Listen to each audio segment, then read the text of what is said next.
Hello everyone. तो आज के इस वीडियो में हम फिर से लेके आए एक इंटरेस्टिंग फैक्ट आपके लिए। तो देखो, आप लोगों ने पुरानी मूवीज़ में कई बार ये देखा होगा कि जब कोई विटनेस कोर्ट के अंदर स्टेटमेंट देता था तो उससे पहले उसको किसी रिलीजियस टेक्स्ट, चाहे वो गीता हो, कुरान हो, बाइबल हो या कोई और रिलीजियस टेक्स्ट हो, उसकी कसम खिलाई जाती थी और उसके बाद वो स्टेटमेंट देता था। तो क्या रियलिटी में अब ये होता है कि आप कोर्ट में जाओगे तो आपको ऐसे स्टेटमेंट देने से पहले किसी रिलीजियस टेक्स्ट की कसम खानी होगी?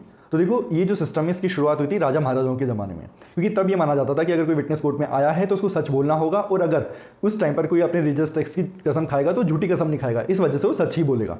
तो उसके बाद जब ब्रिटिशर्स इंडिया में आए तो उन्होंने इसी प्रैक्टिस को रेगुलाइज करने के लिए एक एक्ट पास किया। वो था द ओथ एक्ट 1873, और उसमें सेक्शन 8 ऐड किया। वो सेक्शन जो है किसी भी विटनेस को ये अलाउ करता था कि वो ओथ जो है किसी रिलीजियस टेक्स्ट के ऊपर ले सकता है और उसके बाद अपना स्टेटमेंट दे सकता है। बट जब इंडिया को इंडिपेंडेंस मिली उसके बाद, जैसा आपको पता होगा, काफ़ी सारे एक्ट्स में चेंजेस लाए गए। तो उसी तरीके से एक नया एक्ट पास किया गया, द ओथ एक्ट 1969। उसमें जो सेक्शन 6 है उसने फाइनली ये बोला कि अब से जो भी ओथ का जो सिस्टम होगा वो इस एक्ट के थ्रू रेगुलाइज होगा, और उस एक्ट के अंदर एक स्पेसिफिक फॉर्मेट दिया गया, उसके हिसाब से ही किसी भी इंडिविजुअल को जो है अपनी ओथ देनी होती थी। तो उसकी बाद से जो ये रिलीजियस टेक्स्ट की जो ओथ वाला सिस्टम था वो खत्म हो चुका है, और जो मूवीज़ में आपको बताया जाता था वो आउटडेटेड सिस्टम था। अब ऐसा फॉलो नहीं होता है। तो ऐसे और इंटरेस्टिंग फैक्ट्स को जानने के लिए फॉलो करते रहिए हमारे चैनल को।